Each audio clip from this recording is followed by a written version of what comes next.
শোণিতপুৰ জেলাৰ অন্তৰ্গত ঢেকিয়াজুলি ৰাজচক্ৰ এলাকাৰ নেহেৰু উচ্চ মাধ্যমিক বিদ্যালয়েৰ বিজ্ঞান বিষয়েৰ শিক্ষক বিনীত বৰাদেৱক বিদায় সম্ভাষণ জনোৱা হয়। বিনীত বৰাদেৱক আনুষ্ঠানিকভাৱে বিদায় জনোৱাৰ উদ্দেশ্যৰে আজি বিদ্যালয় প্ৰাংগণত বিদায় সম্ভাষণ সভা অনুষ্ঠিত কৰা হয়। ঘগৰা নেহেৰু উচ্চ মাধ্যমিক বিদ্যালয়ৰ প্ৰধান শিক্ষক প্ৰাণেশ দাসদেৱে আগধৰা বিদায় সম্ভাষণ সভাখনিৰ সভাপতিত্ব কৰে উক্ত বিদ্যালয়খনৰ পৰিচালনা সমিতিৰ সভাপতি উপেন সিং দেৱে।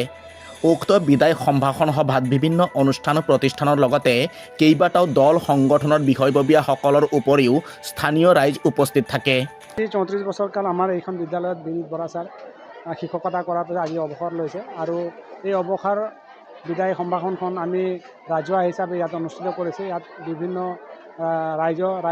বিভিন্ন অনুষ্ঠান প্ৰতিষ্ঠানৰ ব্যক্তি ইয়াত আহি পেলাই সম্ভাষণ জনাইছে। লগতে প্ৰাক্তন ছাত্ৰ ছাত্ৰীয়ে হওক, প্ৰাক্তন আমাৰ শিক্ষকসকলে হওক, ছাত্ৰ ছাত্ৰীসকল হওক, এই সকলোৱে আজি বিদায় সম্ভাষণ দিছে। যদিও এই 34 বছৰ কাল আমাৰ ছাৰে ইয়াতে শিক্ষকতা কৰিছে আৰু এই 34 বছৰ কাল তেওঁ নিষ্ঠা আৰু সততাৰে কামখিনি কৰি গৈছে। স্কুলৰ উন্নয়নৰ হকে ছাৰে কাম কৰিছে। মই এখন বিদ্যালয়ৰ এজন ছাত্ৰ আছিলোঁ আৰু ছাৰে মোক পঢ়াই পেলাই আজি এই পদত মই অধিষ্ঠিত হ'ব পাৰিছোঁ।